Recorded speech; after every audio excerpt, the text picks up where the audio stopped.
All right, what is going on, everybody? Thank you for tuning on into the Evergreen Motovlog channel. Today, I'm not out on the bike. I am actually in the garage, as you can tell, and going to be doing an install video.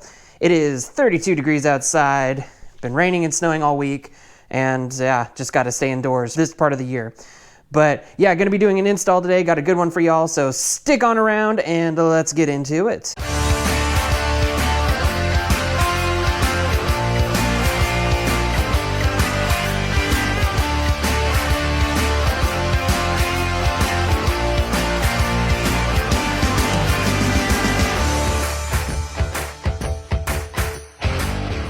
So for today, we are going to be installing some storage on my Rebel 500 here. This is a 2021 Honda Rebel 500. I've ridden it for about 4,500 miles, and I've got tons of content both on my channel and headed your way. So go ahead and hit that subscribe button and smash that notification bell for future uploads and or live streams. Previously on the channel, I've talked about different storage options and kind of gone back and forth on what I wanted to do, but I knew that I wanted to add storage to this motorcycle. Currently, all I have is this swing arm bag here, and you know what? It does a really good job. Let's just take a quick look at it and see. Go ahead and check out my install video. It's going to be linked up here. This bag has been doing good, you know, and if I open it up, you can kind of take a quick look. You know, we've got a microfiber towel in there, got a couple other things. This can only hold so much, and it's also not secured. There's no way to lock it. Somebody could walk right along, open it up, or cut the straps and just take it. So I needed a bag that I could lock, that could be secured to the bike, that I could actually lock, and I could put valuables in there. But I also wanted something that was gonna look good, and if I had to sacrifice some of the look, I wanted it to be a removable bag. After months of searching and looking around and trying to decide what bag made the most sense, I finally landed on the Viking bags. These are the Viking Skarner medium bags, and I picked them up obviously from Viking, and yeah, I'm really excited. I like how these look, but one of the main things that drew me to these bags, in addition to them being lockable and fairly weather resistant, as I've heard, one of the things that I really liked about getting these bags was the quick release system. Not out of the package yet. I'll be pulling all this stuff out and kind of going through it with you guys in just a couple minutes, but I wanted a bag that I could lock, that I could secure to the bike, but I could also remove from the bike from time to time.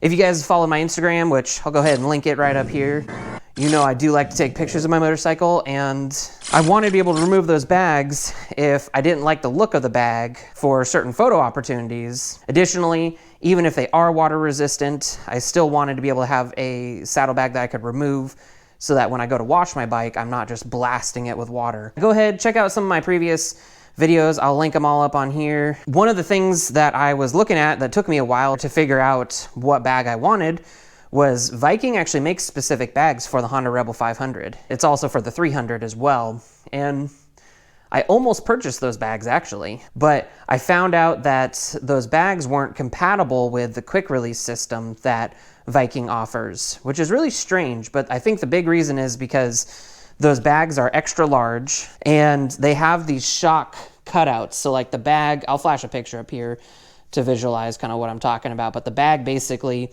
is this giant bag that has this shock cutout piece, and I don't think it works with the quick release system because of that. When I just looked at the back of the bike, you know, in addition to it not being able to be removable, it also just, you know, it's stuck like way out here. I mean, it's stuck out farther than the stock exhaust. And so I just knew that that wasn't going to work for me. Anyway, enough of me talking. I'm going to go ahead and open up these boxes, pull all the hardware out, kind of get everything situated, and then I'll check back in with you guys in just a couple minutes. So just a quick update.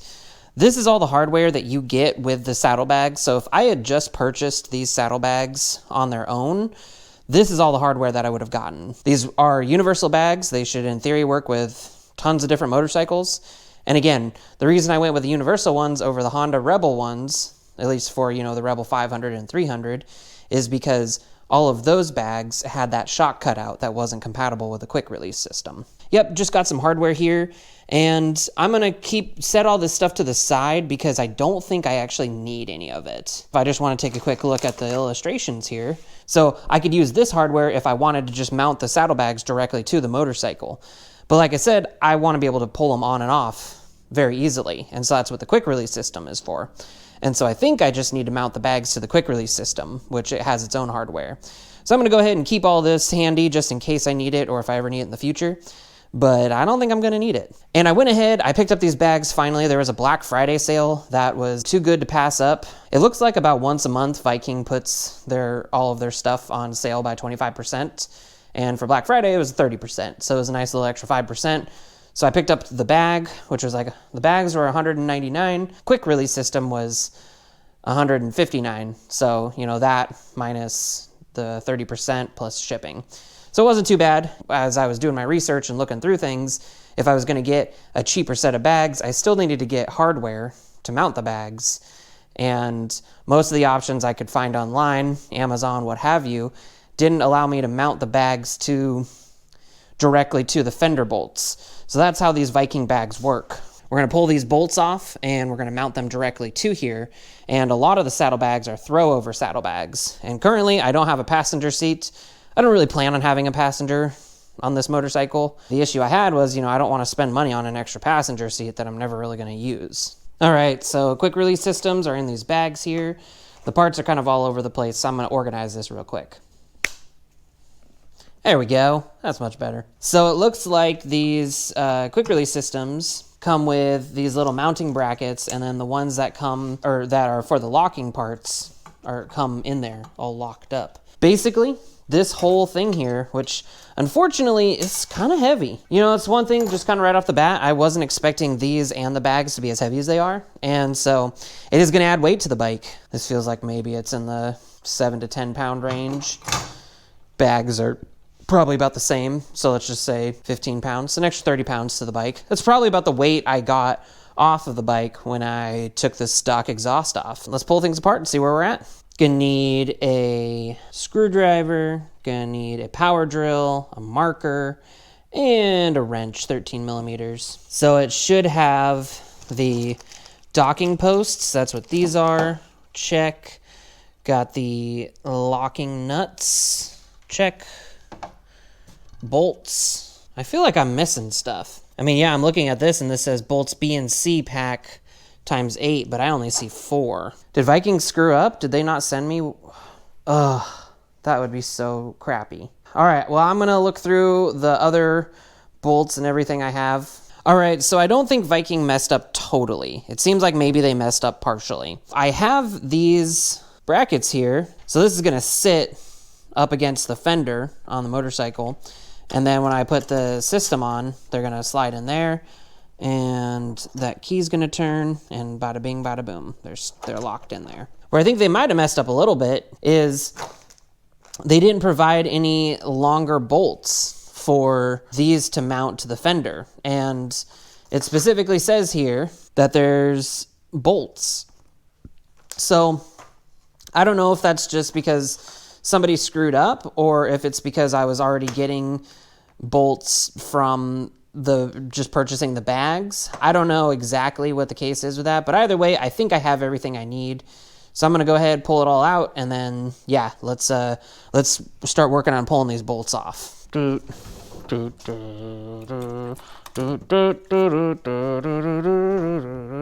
right, so I'm gonna attempt this here. I'm gonna try to pull these bolts off of the motorcycle.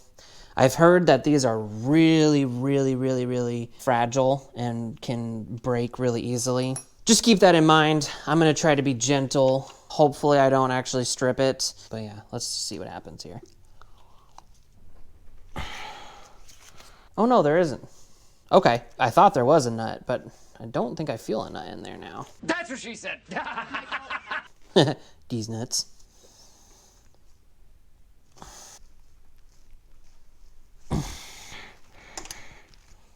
I think I stripped it.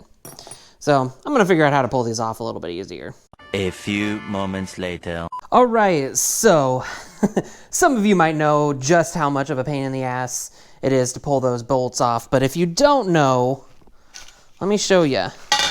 These fender bolts have Loctite in them. They are a huge pain to pull off. It is a 6mm Allen wrench that goes on these bolts. So I did strip this one a little bit with the 5mm, but I was able to put the 6mm in there and it worked totally fine. But I'm sitting here trying to turn these and they are just not turning.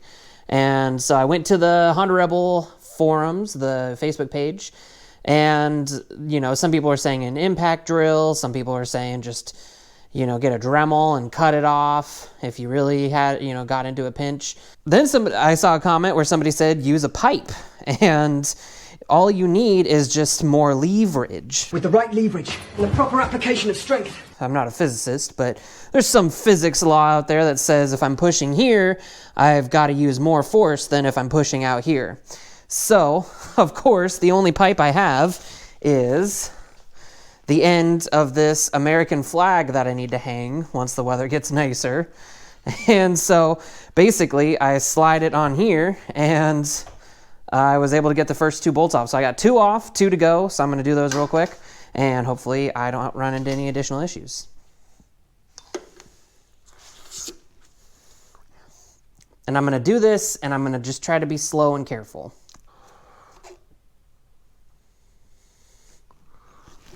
There we go, and there you have it.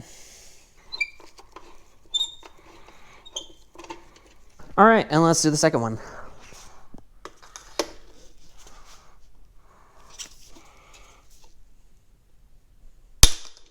Woo! And that crack, even though that sounded bad, that's good. I sat here and pretty much pushed all my strength, and the bike the bike was like moving basically. I don't have it in gear, and you're gonna get that cracking noise when you pull those off. All right, yeah, let's get on to the next step. All right, so I have a unfortunate update here. I don't know if this is just normal with motorcycle aftermarket parts, because I feel like I've seen other YouTube channels have this issue also, but yeah, Viking didn't send me all the parts that I needed. I thought that they had, and I was gonna try to use the bolts that came in this little extra bracket here, but these are just too long. I mean, if you compare these, look at that. Those are the stock bolts, and that's the one that came with it. And there is a shorter one, all the way at the bottom, of course. But look, the shorter one towers over the stock bolt. I don't know how well you can see it, but it essentially sits like here. And if there's ever any travel in the fender, the end of the bolt's going to scrape on the tire, and that's not safe. So, plus it says in the instructions that there's going to be bolts that are longer than the stock, but not this freaking long. If I look here, I mean, these are probably not to size, but it does say that there's bolts included, and I don't have those bolts. So unless these are the right size, and for whatever reason Viking thinks they're not going to rub against the tire, I don't know. So I sent him an email. We'll see what happens. Gonna have to check back in with you guys. Sucks. I really wanted to get these saddlebags on today, but is what it is. This is what happens. Way of the road. I guess I'll check in with you guys in a little bit. I'll see y'all in the future. Peace.